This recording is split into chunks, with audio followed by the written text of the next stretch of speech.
This is TLV1. TLV1 Radio. Great mixture. I like Tel Aviv. This is still V1. This is Tel Aviv is a beautiful city. Great city, great radio. This is TLV1. From the TLV1 studios in Tel Aviv, Israel, it's Louis Live. That's your host, me, Ari Louis. Good evening, everyone. Hope everyone is well. It's 7 p.m. Tuesday night. That means it's Louis Live time right here on TLV1.fm. You can follow us on Twitter at TLV1.fm and email me personally at arilouisshow@hotmail.com. We've got a great show. UFC fighter Noah Lahat, half past the hour. Coach Yehuda Kirschenbaum of your Tel Aviv Pioneers talk about the semifinals this week. Some gentlemen from Yeshiva University talk about the Sarachek tournament and much more. But on the line right now is the Jerusalem Post chief sports reporter, Allon Sinai. Allon, welcome back to Louis Live on TLV1. Hey, Ari, how are you doing? Doing great, and I had to have you on the program tonight because we have to talk about Hapoel Yerushalayim. They are doing very well in the Israeli League. First place, had a huge win over Maccabi Tel Aviv a few weeks ago, record-setting victory. And I want to know, is this the point where the tide or the changing of the guard has finally occurred from Maccabi Tel Aviv being the powerhouse to right now Hapoel Yerushalayim being the top powerhouse? Well, that's a really big question. I guess it's still some way to go until we get to that stage, but Jerusalem really, for the first time in many years, is looking like a real threat to Maccabi Tel Aviv's dominance. Not only did they beat them, as you said, a couple of weeks ago by 28 points, which is something which never happened before. Also, they've won 17 of 19 games in total. They're leading the league at the moment by one game over Maccabi, with just 3 regular season games to go before the playoffs. They're looking great, and in the wider picture, they're also looking really good for the future because finally they've got a settled management, new ownership, and which is really seeing results a lot quicker than they thought they would, and really looking very positive for Jerusalem fans at the moment. Would you point, or I would say, what particular move would you point to Jerusalem being on top? You have Coach Brad Greenberg coming in his first year. He won a championship with Maccabi Haifa last year. You have Lior Eliyahu coming from Maccabi Tel Aviv to Hapoel Yerushalayim. Is there one particular aspect that you look at and you say that's why they're first place? Well, obviously it's a combination of things. Generally, the budget really isn't that much bigger than it was in previous seasons. It's just that everything's really falling into place. As you said, Coach Greenberg, he had a great season with Haifa last year, winning the championship. Obviously, he knows the Israeli League very well now, so he knew exactly what he was getting into when he was with Jerusalem. Lior Eliyahu was really just a piece of luck. No one was planning on Eliyahu coming in, but the opportunity presented itself, and Jerusalem took it, grabbed it basically, signed him to a 3-year contract after he couldn't come to an agreement, fell out with Maccabi Tel Aviv, and couldn't get the contract, the offer he was hoping for from abroad. So really just fell into Jerusalem's lap, and they took full advantage of that. And they just also lucked out and really with some of their selection of the foreign players, which is a lot of the time is a bit of a lottery, but worked out very well for them. They got a few bargains for players, which next season we're going to have to pay a lot more for. But at the moment, we're enjoying their services for a really discount price, and everything's looking really good. They started the season off with a little bit rocky, like in maybe characteristic Jerusalem style. They lost a few games very early on. It wasn't looking great, but then last few months they really picked it up. Had a good run in the Euro Cup, reaching the quarterfinals, losing to a very good Russian team. And now in the Israeli League, really showing no signs of relenting. Looked great last few weeks also against Maccabi Tel Aviv, against Maccabi Haifa previous week. It won by 25. Beat Hapoel this past Sunday, like 15 points comfortably. So they're looking very good going into the playoffs. Probably a matchup against, we'll see, probably Gilboa, but we'll have to wait and see. And in the semifinals also, maybe Hapoel Tel Aviv. They'll have home court advantage guaranteed already in the quarterfinals and semifinals. And also the championship being a two-legged championship, if they finish the league in number 1 seed, they will host the second game, which is a bit of an advantage as well. So they're really not scared to say at the moment that the championship is their target, and anything but winning the championship will really be a disappointment, which is something they didn't predict at the start of the season. We're speaking with Allon, Sinai here in Louis Live on TLV1. Allon, what does it say that Jerusalem is doing so well in the Basketball Super League, but they lost in Europe? What does that say about where our league is at? Yeah, well, also, a lot of the time, the strength of a league or the depth of a league depends very much on the strength of Maccabi Tel Aviv, and Maccabi has its problems this season, and that's resulted in really a mediocre campaign for them. They already got 6 losses, which a lot of the time, that's the amount of losses they usually get in 2, 3, 4 seasons combined. So that obviously plays a role as well. But I think that shouldn't take any of the credit away from Jerusalem because they've looked good. And again, they lost to a very good Russian team, really a EuroLeague level Russian team, even though it was a Euro Cup competition. So there was no disgrace in that, and it wasn't. They weren't embarrassed at all by this team. They gave them a real fight. So with an easier draw, they may have reached the semifinals, even finals. Who will know? But I think that really is a combination of also Maccabi having its problems, but also Jerusalem looking really, really good. And I think the major positive for Jerusalem is this is just the beginning of a process. And as you said to start the segment, that maybe this is a tide turning. I think it's going to take a little more time, but I'm not sure Jerusalem is going to become the dominant force in place of Maccabi Tel Aviv, but it's really looking very positive for them to be a challenger for many years to come and really to play with them on level terms. There's a new arena opening at the start of next season, which is going to be a huge advantage for Jerusalem, also financially. And with a new ownership group, a new arena, things are really looking good for them. And first of all, obviously, we'll see how this season ends. But even if this season ends in minor disappointment by not winning the championship and not winning any other title, still looking forward, I think they'll be very, very optimistic after what's happened in the last few months. All right, last question. I'll leave you. We talked about this last week with Tal Brody. Obviously, want to get your thoughts on it. There are a lot of rumors about David Blatt, head coach of Maccabi Tel Aviv, going to the Knicks in some capacity. We know Phil Jackson took over as president. That will have something to do with it as well. What are the realistic chances of Coach David Blatt going to the New York Knicks? Well, honestly, I can't see that happening as a head coach. In the past, when I asked him a question regarding the NBA, he said that he would really be interested in going in advisory role, for example, which Torre Messina, the Italian, had with the Lakers a few years ago. He would only be interested in a head coaching role. But I think that could change, assuming he doesn't continue at Maccabi, which is looking like a pretty distinct possibility at the moment. He may well, instead of going to coach in Europe or taking a year off, he may decide that he might as well maybe take some kind of senior assistant role at some team, possibly the Knicks, as you said. So obviously time will tell, but really a lot depends on how Maccabi ends its season in the Israeli League and the Euro League. That will, first of all, decide if he continues, but if he doesn't continue, there is a chance that he will try his luck in the U.S. All right. Jerusalem Post chief sports reporter Allon Sinai. Allon, thank you so much for being on Louis Live on TLV1. Pleasure, Ali. All right. Folks, quick break on the other side. America national soccer team player Yael Averbuch. Don't want to miss this. This is Louis Live on TLV1.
one, two.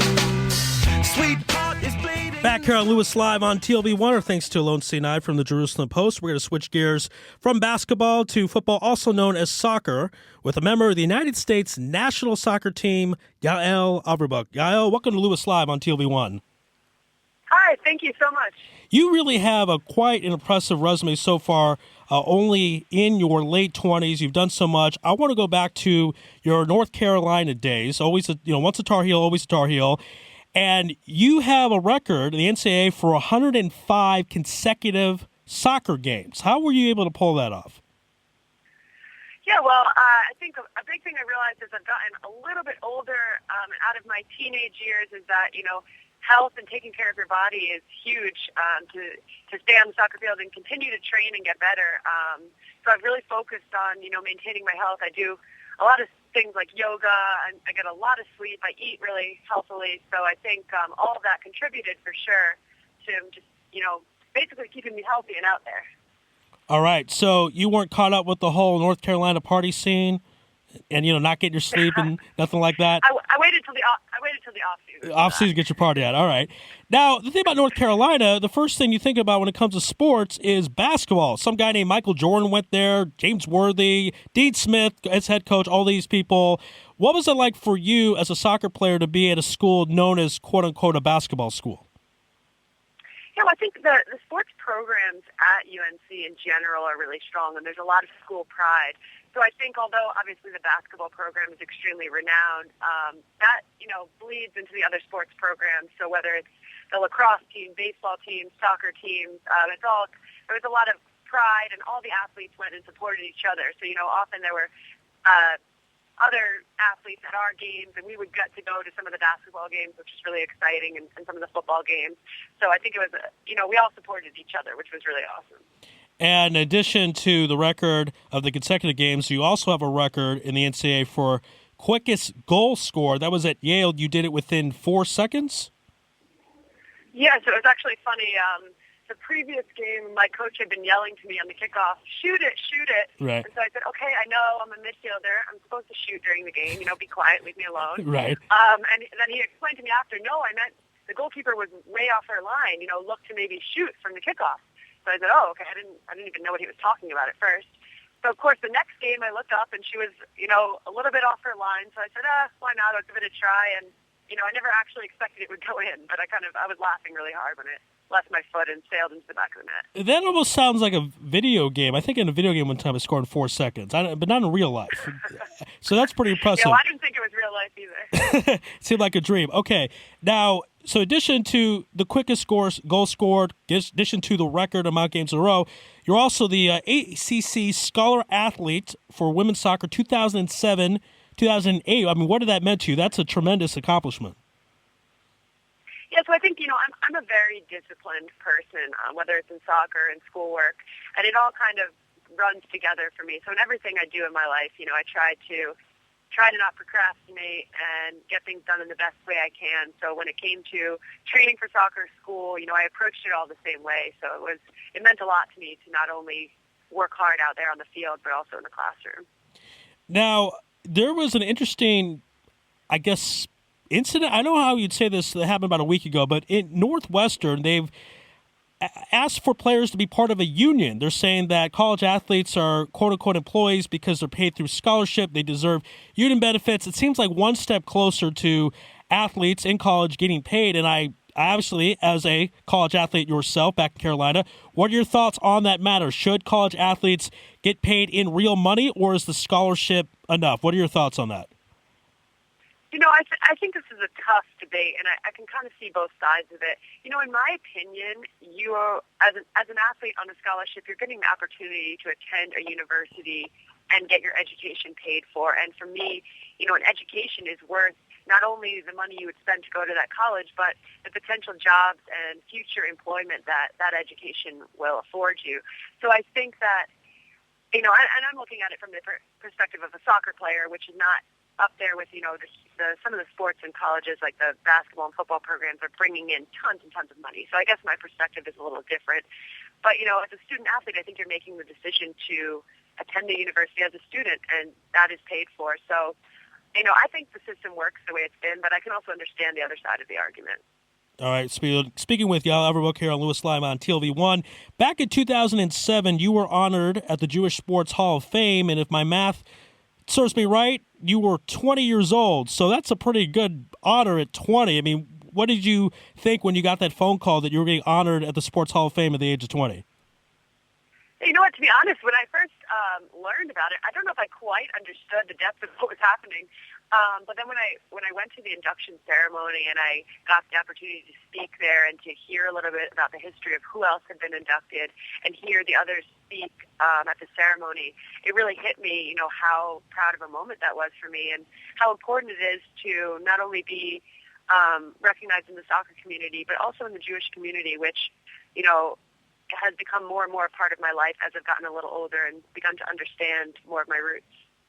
And, of course, you're on the United States national team.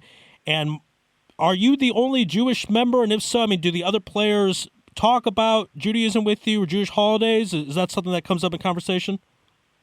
I believe I am the only Jewish player right now. I think in the past, Sarah Whalen, who was on the team back in, I think, 99 in the World Cup, she is Jewish as well. But I think in the recent history, I may be the only Jewish player. And, it's interesting. I often get questions. We'll have a team Christmas party, and then it'll come out that my teammates know I'm Jewish, and they'll say, "Oh, so wait, do you celebrate Christmas at home, or what do Jewish people usually do on Christmas?" Right. I get a lot of questions like that. Well, you say Chinese food in a movie, right? Yeah, that's what you say. Chinese food in a movie. No, that is what we do. I think people are curious because it's unfamiliar to them a lot of times. I know, actually, when I played in Sweden on a team, a lot of the players said they call it Jewish there because they pronounce the J as a Y, but they said, what does it mean that you're Jewish? And I had to, explain to them what that means. So a lot of my teammates have been unfamiliar with what it means to be Jewish. All right, last question. I'm sorry, we're running out of time. We'll have to have you on again. This has been a lot of fun, but we have to get to this before this interview closes. Your YouTube sensation. You are a YouTube sensation. You have hundreds of thousands of views of you doing soccer tricks, all kinds of tips. Where did that start? Where did you decide, hey, I want to go on YouTube and teach some people a couple of soccer moves? So, I'm always messing around with the soccer ball in my free time. I bring it around in my purse with me sometimes just around town. And I thought, at first it started with me just setting up my iPhone and saying, why don't I pose this little skill challenge to kids out there, whoever wants to try it, and just kind of show people what I do with the soccer ball. So I did a couple like that with my iPhone. And then now I've obviously paid a little more attention to maybe editing some of the videos. But I really just want to make it interactive. I want to show people what I do to train and for fun. And then I also get great videos sent to me from throughout the world of players doing their own tricks and skills and challenging me to things. So it's really been fun and interactive. All right, y'all. Went through your college career, which was excellent, the Jewish Sports Hall of Fame, your YouTube sensation, national team, and we're out of time. We didn't even get to your professional career. That's how accomplished you are. So I'm sorry to the audience about that, but there isn't anything I could do. So I guess we'll have to have you on again is the answer, right? Okay, deal. Okay. I'll be back. All right, we will have you on again on Louis Live. Yael, thank you so much. Enjoy Passover. Be well, and we will certainly be in touch. Thank you. Same to you. It was my pleasure. All right, be well. All right, Yael Averbuch, everybody. Hope everyone enjoyed that. That was a lot of fun. We're going to switch gears the next segment from football to American football with Coach Yehuda Kirschenbaum of your Tel Aviv Pioneers. This is Louis Live on TLV1.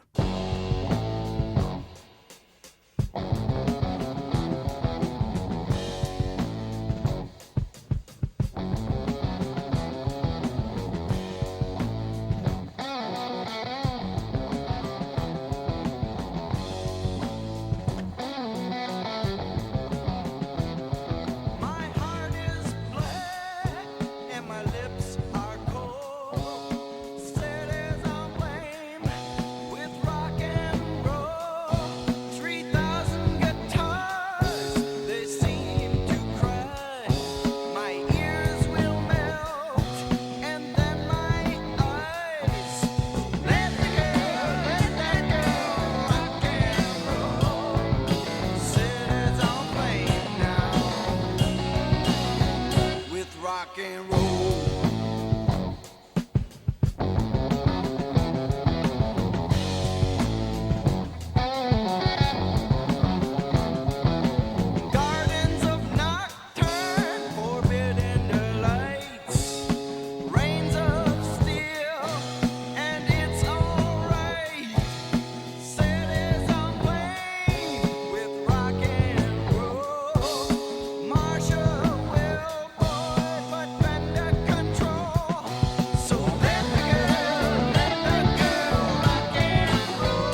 rock and roll.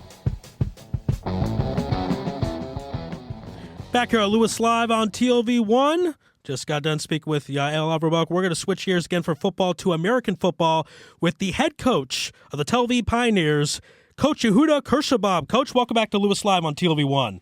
It's good to be back online. Yeah, it certainly is. It's been a couple months for some weird reason, but in any case, you're on the program. This is just the way we like it. Thursday, semifinals. Winner goes to the title game next week. On Friday at Kraft Family Stadium, April 11th. You're taking on the Rebels. Let's break down what happened in the regular season, because the Rebels got you guys in that game. You did have a lead at halftime. What happened in the second half where the Rebels were able to get that victory? When you play a team like the Rebels and you expect to beat them, you have to be perfect. We made, some mental mistakes. We made some execution mistakes that pretty much, if you don't capitalize on every opportunity, you're not going to beat a team like the Rebels. And that's what happened on Thursday night. And that game, my understanding, was 55-44. That was the closest margin of victory for the Rebels the entire season. You played them the best of all the teams in the regular season, basically. Yeah. I mean, we game planned them for a few weeks, and we were working on some things specifically for, the second half of our season. And that was the first time we really debuted them. And they worked well, and hopefully this week they're going to do a lot better. And, we're going to come out strong, and we're going to come out hitting hard. It kind of feels like this is destiny for the two of you teams to meet, because in the preseason, the Lightning tournament, you were the only two teams who were undefeated but didn't get to play each other because the field ran out of time, a soccer team took over. So it kind of seemed like you guys were just destined to be in the postseason, right? Especially after last year, we were always looking forward to these games, and these are the types of games that, as a football player, as a football coach, this is the type of game and the environment that you want to play in. And of course, right, you guys just talking about it gets me excited. Right, I can hear it. Now, right, you guys did play last season. Now, here's an interesting analogy. I thought about this, that you're going into Kraft Family Stadium, playing an undefeated team, and a team that beat you obviously early in the season. Something similar happened 2 years ago. Of course, as you know, you weren't the head coach then. You were playing the Lions, who were 10-0, undefeated. You played them at Kraft Family Stadium, and you guys won. I know it's different scenario, different teams, but that's got to play some factor in your mind that you pulled out an upset before. You could do it again. Definitely, and it's one of those things that we spoke to our team about the other night on practice, was remembering that game, remembering that no matter what happened in the regular season, remember no matter what happened in previous games, that's all behind us. Playoffs are a new story.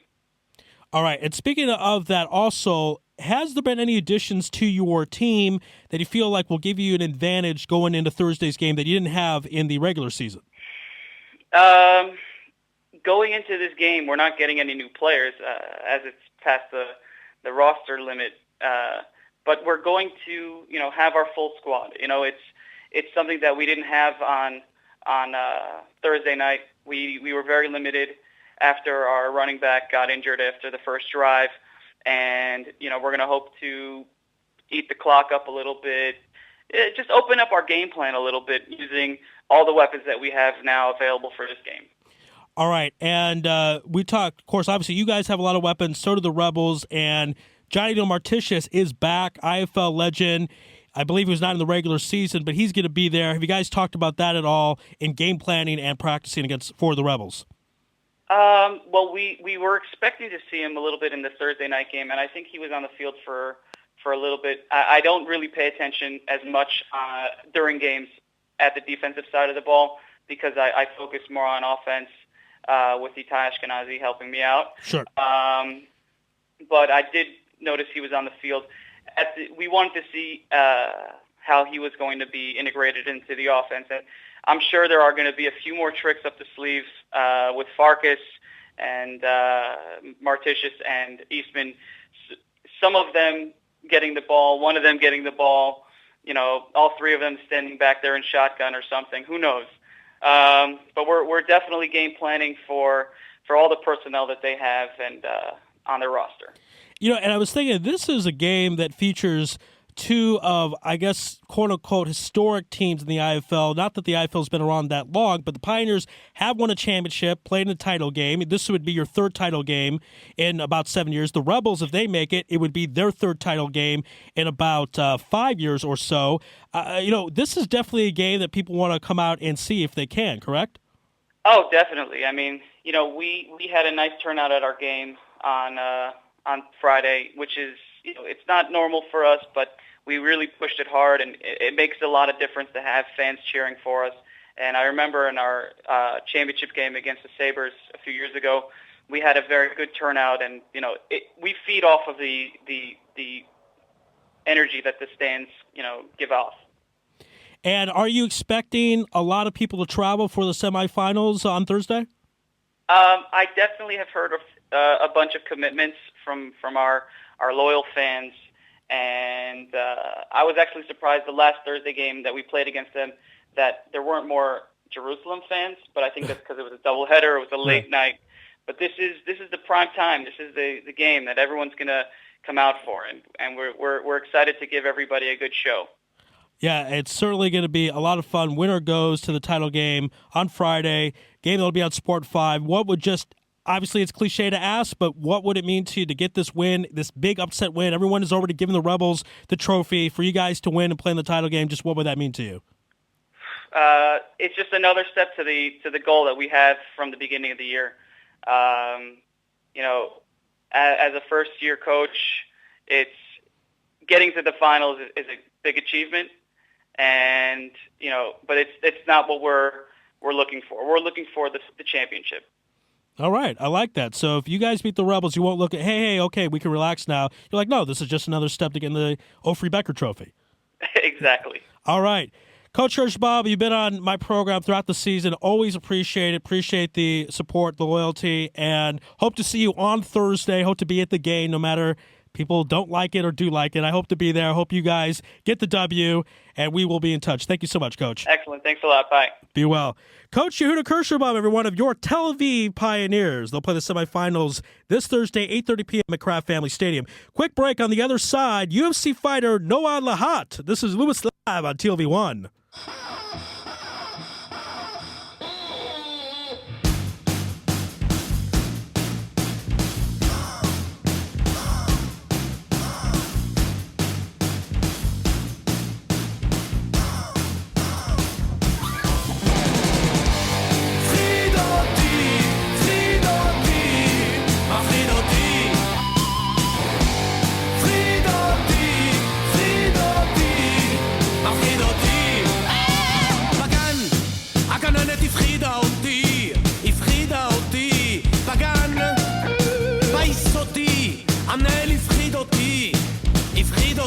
ביסודי כשזחלתי עמידה הפחידה אותי כי חששתי מנפילה הפחיד אותי, הפחיד אותי, מפחיד אותי הפחיד אותי, הפחיד אותי, מפחיד אותי קוקוס הפחיד אותי היה קשה שבר לי שן בינה סקסיסטית אחת הפחידה אותי חששתי להתאהב לאבד שליטה מפיקים הפחידו אותי תקעו לי סכין בגב הפחיד אותי, הפחיד אותי מפחיד אותי הפחיד אותי, הפחיד אותי מפחיד אותי היום יש דבר מפחיד יותר, מאיים יותר, גורם לי חרדה.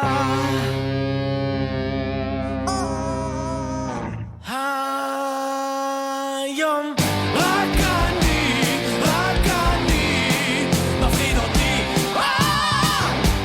רק אני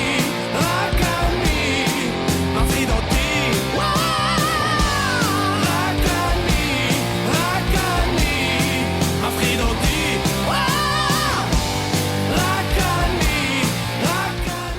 Back here Yael Louis live on TLV1. Had a great show so far. Allon Sinai from the Jerusalem Post, Yael Averbuch from YouTube sensation fame, Coach Yehuda Kirschenbaum. We got a great second half of the program. Stay with us all the way. We're going to switch gears from the world of American football to the world of cage fighting with UFC fighter Israeli Lahat. Lahat, welcome back to Louis Live on TLV1. Hey, how you doing? Doing good, and I appreciate you coming on because this is not the easiest time to come on because about 10 days ago you were in the cage fighting. You're back on the show. We really appreciate it. And everyone in Israel wants to know, because they care about you and love you, how are you feeling at this point? That was obviously a tough loss. Physically, mentally, spiritually, how are you feeling right now at this point? I feel stronger than ever. I never wanted to go back into the cage like I want right now. I was never more motivated in my career than I am right now. Oh, that's really great to hear. I mean, I can hear the fire in your voice. Obviously, you're very, very motivated. And what are your plans regarding the future? Do you want? It sounds like you want to get in the cage like this second. Do you have a fight scheduled? Are you looking to schedule a fight? If not so. No, I don't have any fight schedule yet. I have a few injuries from the fight itself that I'm waiting, to heal, and then I'm gonna start training again. Now, I understand with that fight, you're in Brazil and you were fighting a Brazilian. The crowd obviously rooting for Pepe, your opponent. Did that have an effect at all, or is that just something you kind of tuned out and then while you're in the cage? No, that had no effect. Just because people outside the cage yelling, and most of it they understood it, but it doesn't really matter. All right, and during that fight, in the first part of the first round, you were doing very, very well. Seemed to have things in control, and Pepe threw this flying knee kick. It seemed kind of fluky. I mean, in training, were you expecting anything like that at all? That your opponent would throw a double knee in the air? It looked like Michael Jordan or something. Is that something that you thought might come to you? Obviously not. Right. No, but I don't know about luck. He obviously trained for that, and he meant to do that. It's not like he threw something and by accident he hit me. He meant to do that, so there was no luck there. He got me, and that's it. I mean, you give him. Sounds like you're a good sportsman about it. You give him credit. You're not saying it's some fluky thing. He did what he had to do, and that's the end of it. It's not only credit him. I don't want to be the one that went down just because someone threw something lucky. Right. He got me, and there's nothing else to say. You win some, you lose some. Yeah, that's something that you posted on Facebook and your Twitter, and you got a lot of great feedback, great response for that. What does that mean to you that people are still in your corner, rooting for you, and on your side, even after the defeat? Oh, that's mean a lot, man. Even when I was all depressed, the day after the fight, and I was keep getting all these messages from people, even after the loss, because it's easy for people to jump in when you're winning, but to see all that after the loss meant a lot to me. Yeah, and it was great from a personal standpoint to speak with you the day after the fight and make sure that you were doing okay and everything like that. Also, what was interesting, there were a bunch of stats that came out of people who succeeded very well in their mixed martial arts careers after losing their first UFC fight. Is that also motivation for you and support for you that you saw, hey, other people lost their first UFC fight and went on to do great things? Oh, no, I really didn't care about other people. I don't like that feeling. I hate losing more than I like winning, so for me to lose like that, it was hard, but it doesn't matter to me what other people did. I know I'll be good, so I know I'm going to go back and I'm going to win the next one. There you go. All right. And, of course, this last fight you were in Brazil. Is there other places that you look and want to fight, or is it just your promotion team says this is the place we're going to fight, or do you try to choose certain areas that you like to fight in? No, it's mostly the organization tell you where to go, but I've been told that my next one going to be in Europe, as I was supposed to, and and we'll see. There's a few shows left in Europe for the year, and I hope to be in one of them. Okay, I mean, you would like to obviously fight before you cut maybe once or twice at least in the remaining calendar year. That would be your goal. Oh yeah, for sure. Okay, great. All right, we certainly appreciate the time. It's amazing that you came on my program 10 days after the fight. We really appreciate that. And again, we will follow your career and hope to have you on around the next fight time so you can promote that on this program. Okay, that sounds good. Thank you very much. Sure. Thank you, Noad. Be well. All right, UFC fighter Noad Lahat, everyone, here on Louis Live on TLV1. A couple of announcements, program announcements. We were supposed to have on Brad Greenberg on today's show. We're actually going to have him on next week's show, so stay tuned for that. That'll be a lot of fun. And Sarah Abraham will be on that program as well, so that'll be some exciting stuff. And, of course, you can follow the station on Twitter at TLV1.fm, and you can email me personally at arilouisshow@hotmail.com. RILOUISSHOW@hotmail.com. We're going to take a quick break and we'll talk gymnastics on the other side. This is Louis Live on TLV1.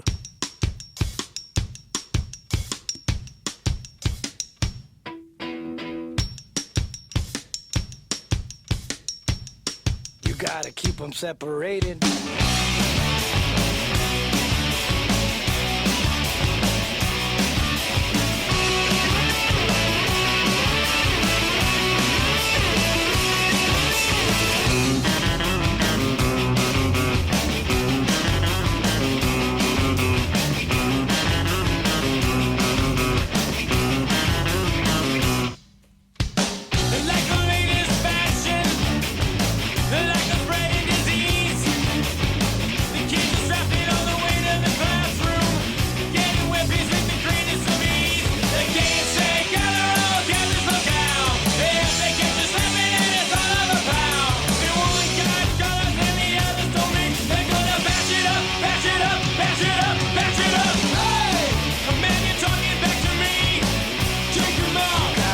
Separated.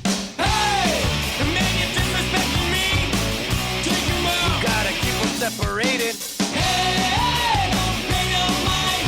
We're under 18 and won't be doing any time. Hey! Come out and play.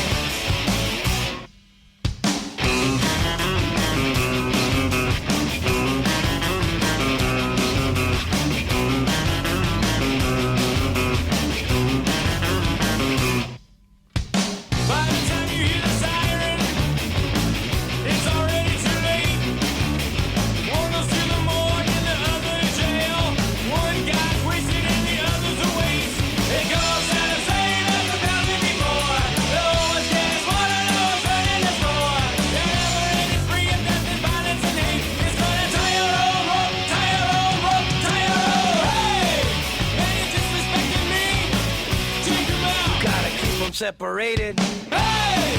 Man, you're talking back to me. Take him out. You gotta keep them separated. Hey! Don't pay no mind. You're under 18, you won't be doing any time. Hey! Come out and play.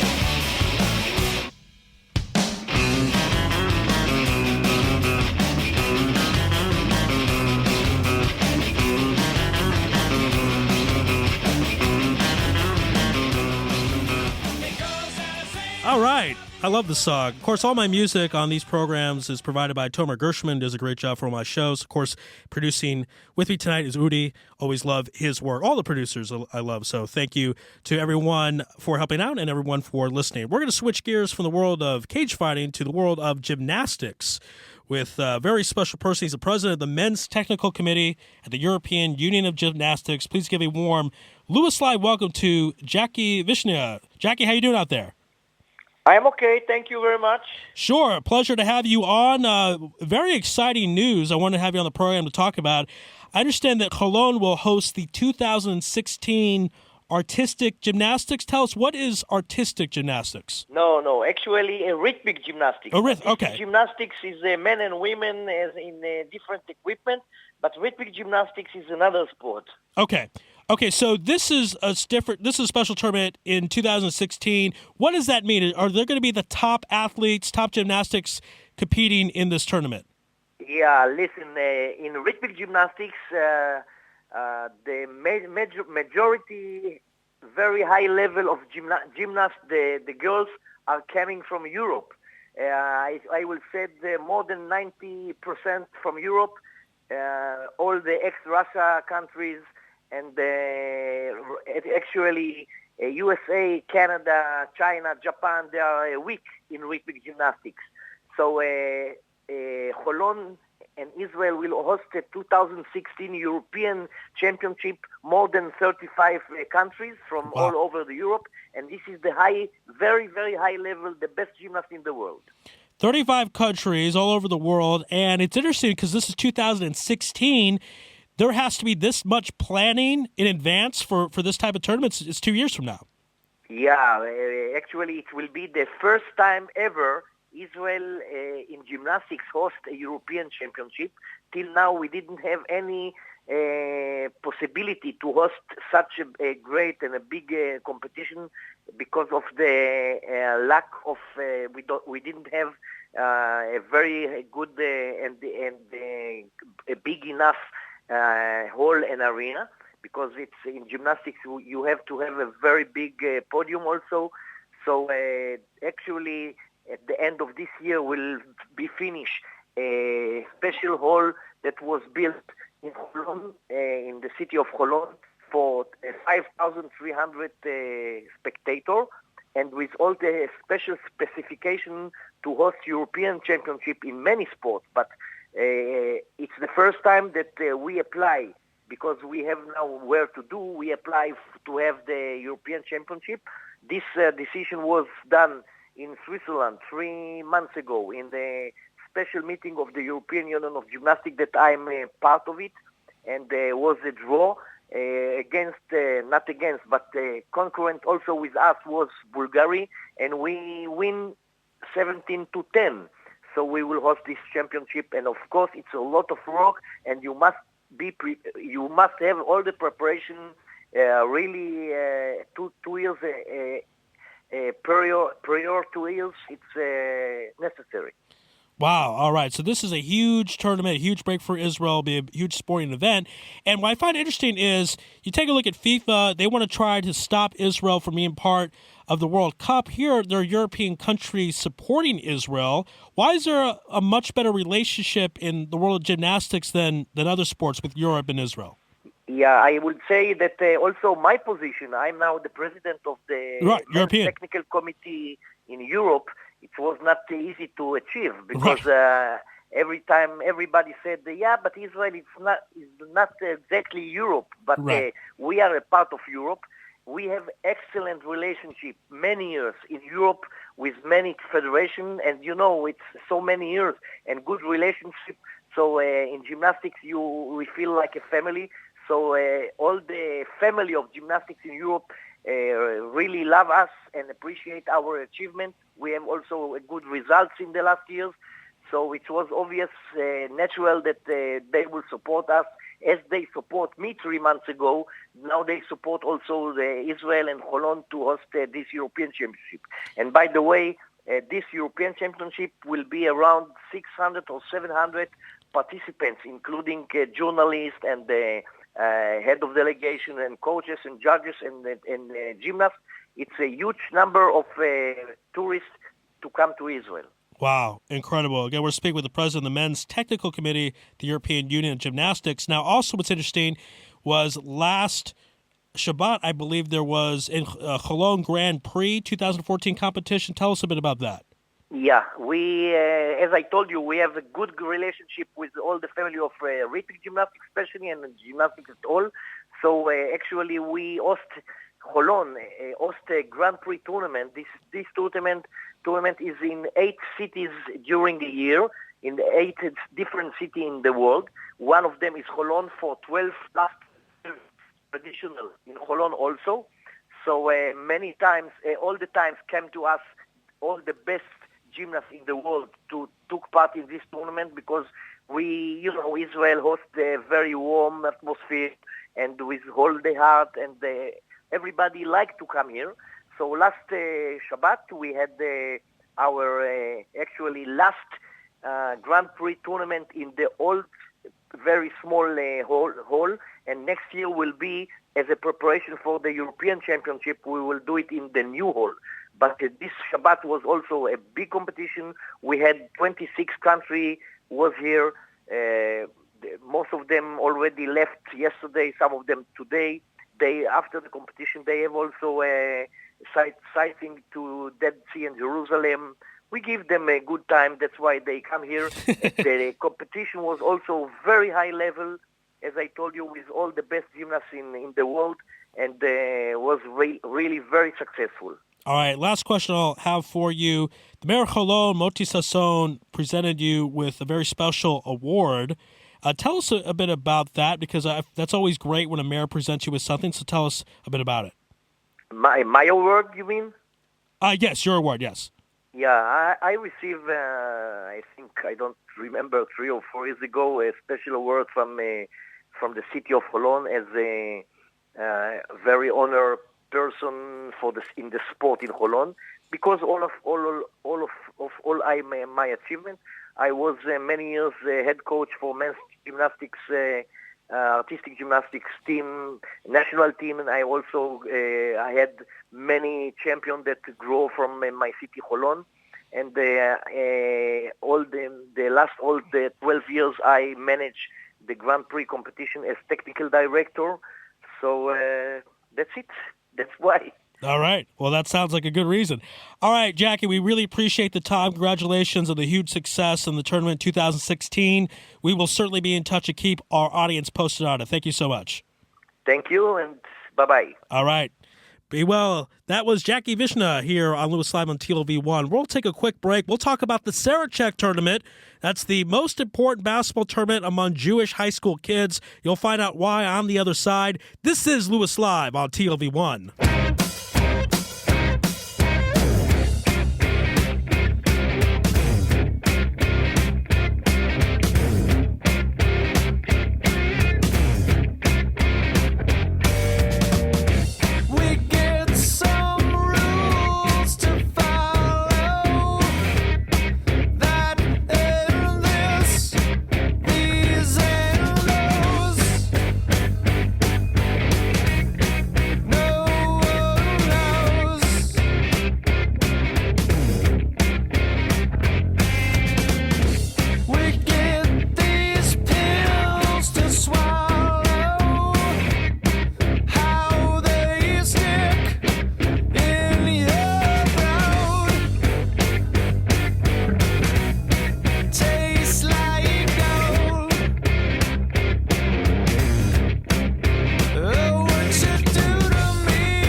Back here on Louis Live on TLV1. You know, folks, I've done a lot of interviews over the years.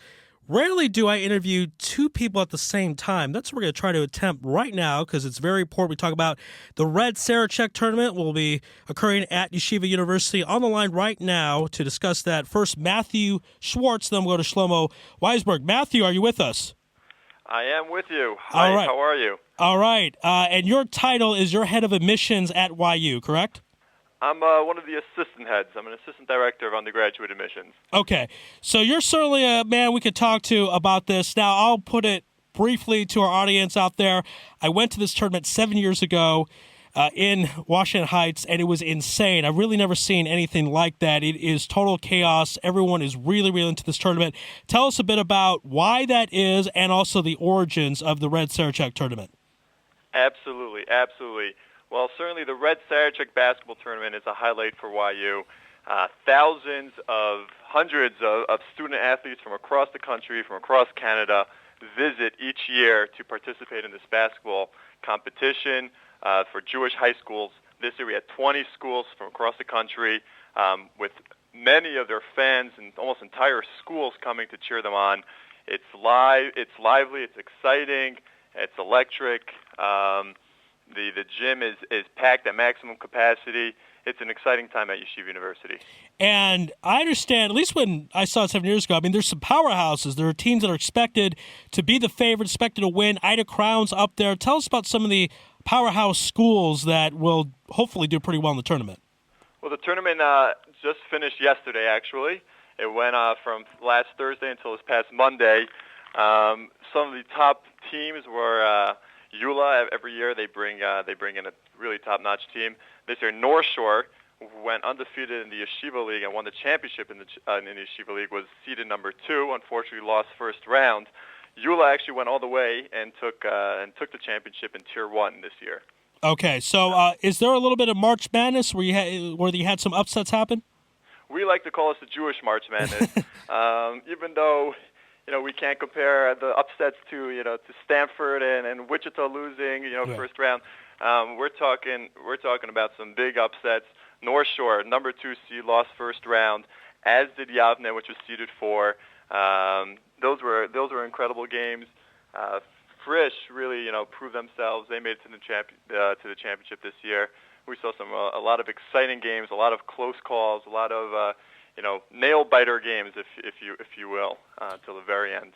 And people travel. You talked about it as athletes. Do people travel as fans to YU to watch their teams try to win the championship?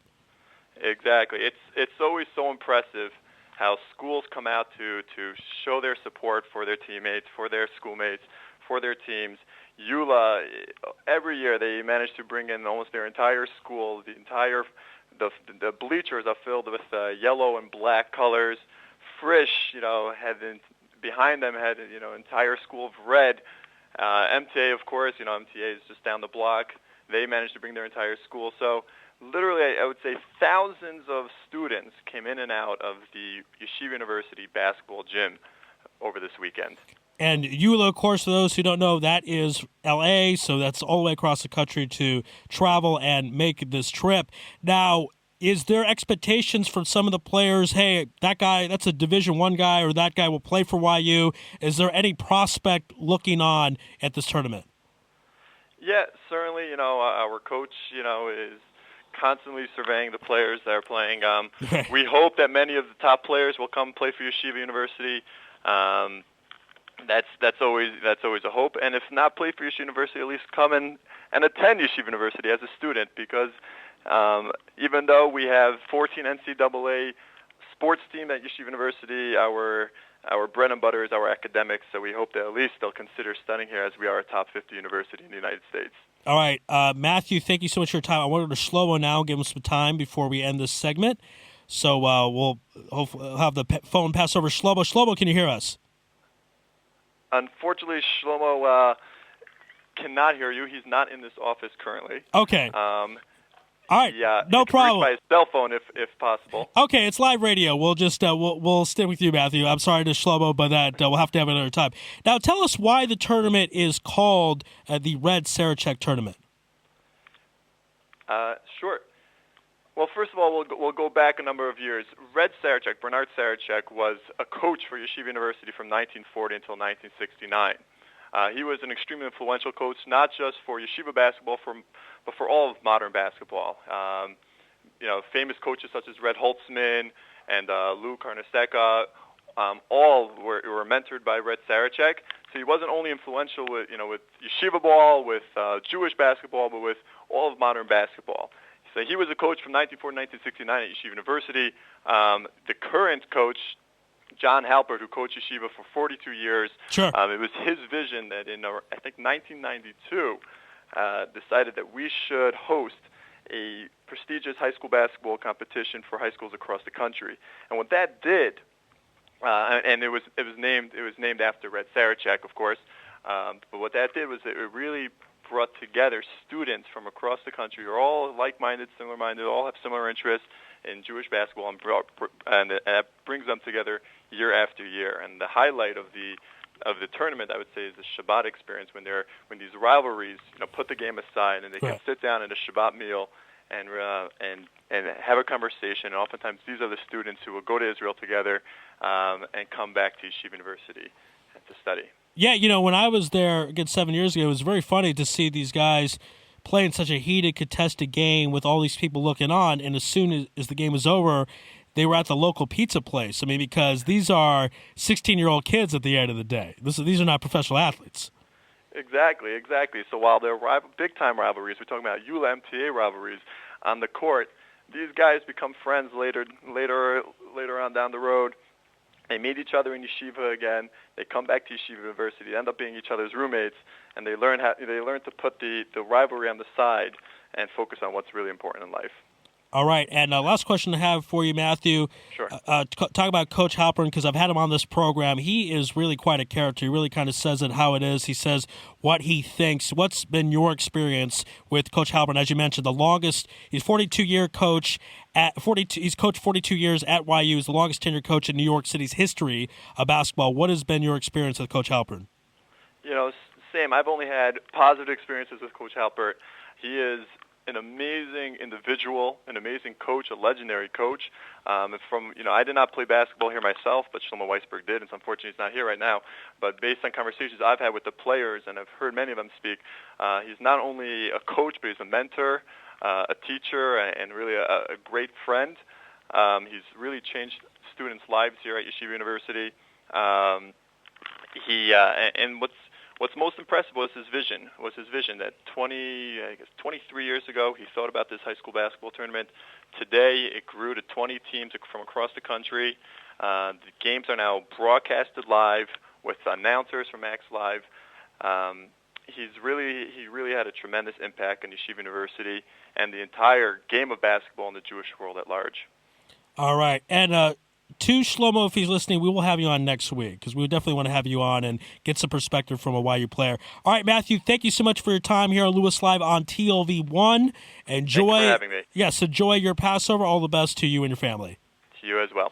All right. All right, folks, that concludes our show for this evening. Against the program reminders, next week we'll have on head coach of Polish Line, Brad Greenberg, female Muay Thai champion, Sarah Abraham. We will have on Shlomo Weisberg, and a member from Israel Lacrosse as well. I want to thank everyone for tuning in and listening in, and, of course, a thank you to our guests. We began the program with the Jerusalem Post chief sports reporter, Allon Sinai, who says perhaps the Gauntlet has been passed from Maccabi Tel Aviv to Hapoel Yerushalayim as far as the top dogs in the Israel Basketball Super League. We then moved to soccer with Yael Averbuch, who talked about being a YouTube sensation, playing at North Carolina, and being on the American national soccer team.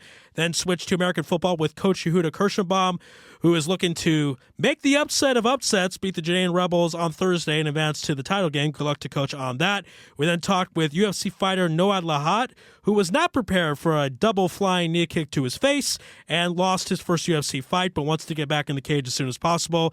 We then talked gymnastics with Jacky Wishnia. He is the president of the Men's Technical Committee of the European Union of Gymnastics, and talked about Israel's relationship with Europe is positive in the world of gymnastics. And we concluded the program with Matthew Schwartz, who is with YU, and talked about the Sarachek tournament that just occurred YU this past week. Thank you for everyone tuning in, and stay tuned for a lot of great programming, a lot of great stuff.